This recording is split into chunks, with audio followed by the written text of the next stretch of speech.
Salam hər kəsə. Bugünkü mövzumuz protokollar və modellərdir. Şəbəkə xəbərləşməsində işlədilən protokolları və referans modellərini görəcəyik. Əslində CCNA-in birinci semestrində görəcəyiniz mövzuların bir summary'si olduğunu bir düşünün bu mövzunu. Təməlləri izah elədikdən sonraki mövzuda bu təməllərin detallarına tək-tək baxacaq ki, bu gün kompüter xəbərləşməsində demək olar ki, bütün xəbərləşmə OSI referans modelinə uyğun olaraq izah edilir. Bir şəbəkə cihazı aldığınız zaman bu cihaz Layer 3-də işləyir deyiləndə nə məna verdiyini bu mövzuda görəcəyik. Modul 3-ü gördünüz, modul 2-ni görmədik. Modul 2-ni hələ izah eləmirəm, çünki ilkin anlayışları və prinsipləri başa düşmədən cihazla iş görmək mənasızdır. Ona görə də ikinci və birinci semestrdəki ikinci və 10-cu modulları ikisini birlikdə CCNA 1-in sonuna yaxın izah edəcəm. Bu mövzu rules, yəni qaydalarla başlayır. Öncəki mövzuda şəbəkə komponentlərindən danışmışdıq. End-user cihazlarını dedik. PC, laptop, IP kamera və s. End-user cihazları üzərlərinə network interface kart qoyub şəbəkəyə qoşursunuz. Kabelli, yəni wired bir connection qurursunuzsa, end-userları şəbəkəyə hansı cihazla qoşuruq? Məsələn, switchlə. Switch end-user cihazlarının gəlib yığıldığı cihazdır. Üzərlərində 16 port, 24 port, 48 port, 96 port və s. kimi port saylarına sahib ola bilər.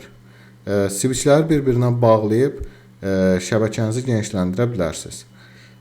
End-userlar şəbəkəyə switch üzərindən qoşulur ki, end-userları əgər kabelsiz, yəni wireless olaraq qoşmaq istəyirsinizsə, access point dediyimiz cihazlarla şəbəkəyə wireless network interface kart istifadə etməklə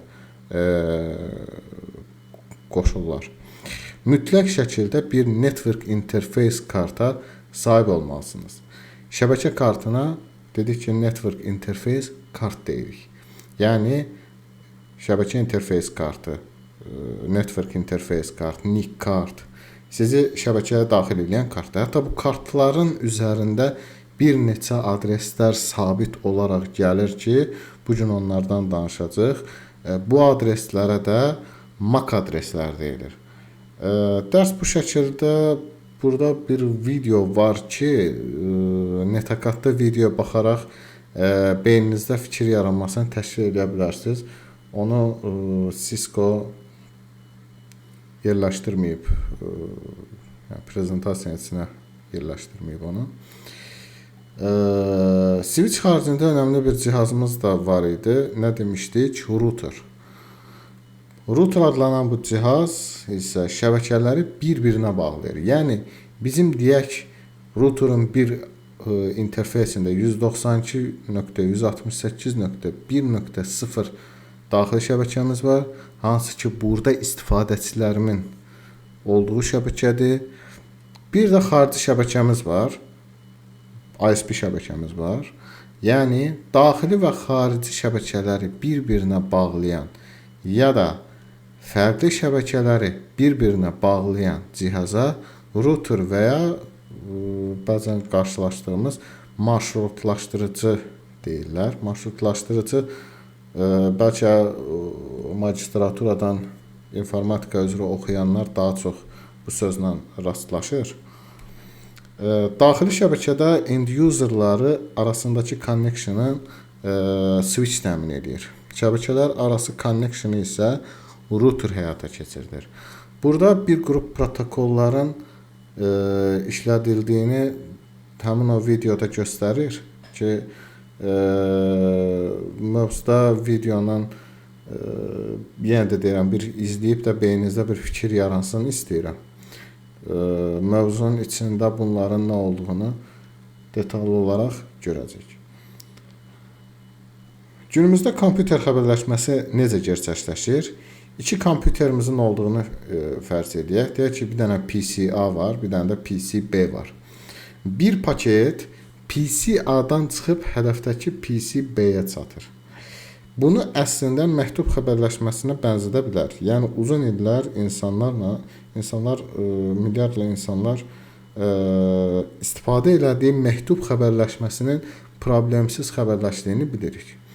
Məktub bir şəkildə evinizə gəlib çatır. Bunun müəyyən qaydaları var. Qarşı tərəfə çatdırılmasını istədiyiniz məktubu kağıza yükləyirsiniz. Sonra sən əziz Əli deyərək məktubun mətninə başlayırsınız.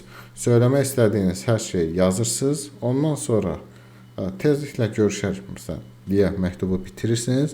Daha sonra bu məktubu zərfə qoyursunuz və zərfin üzərinə göndərdiyiniz şəxsin adresi, göndərən şəxsin adresini yazırsınız.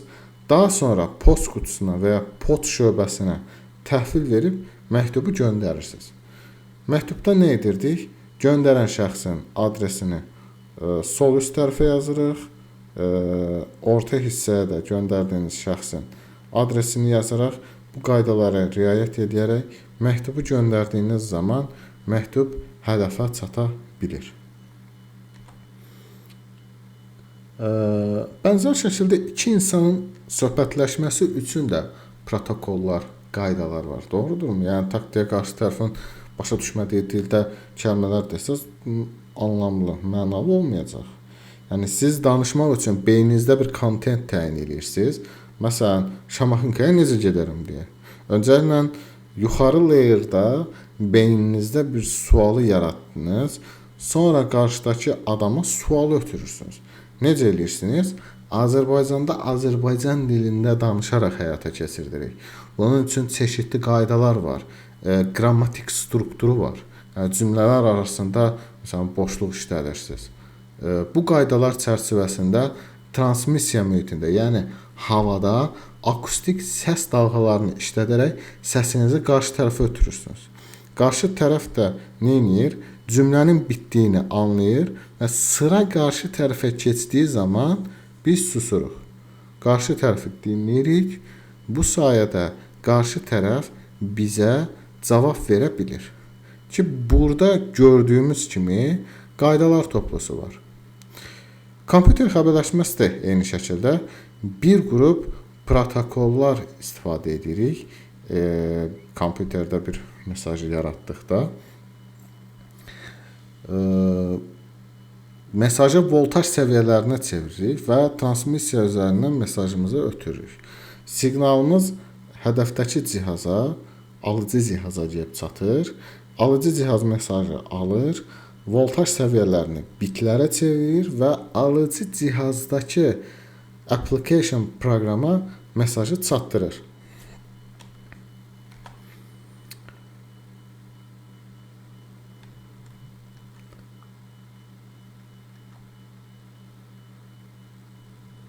Bir qrup protokollar var. Onları görməyə başlayacağıq. Protokolun kommunikasiya şəbəkələrində bir protokol üçün aşağıdakı yəni bu ehtiyaclar üçün bir həll təşkil olunması lazımdır. Message encoding, yəni mesajın necə kodlanacağını müəyyən etmemiz lazımdır.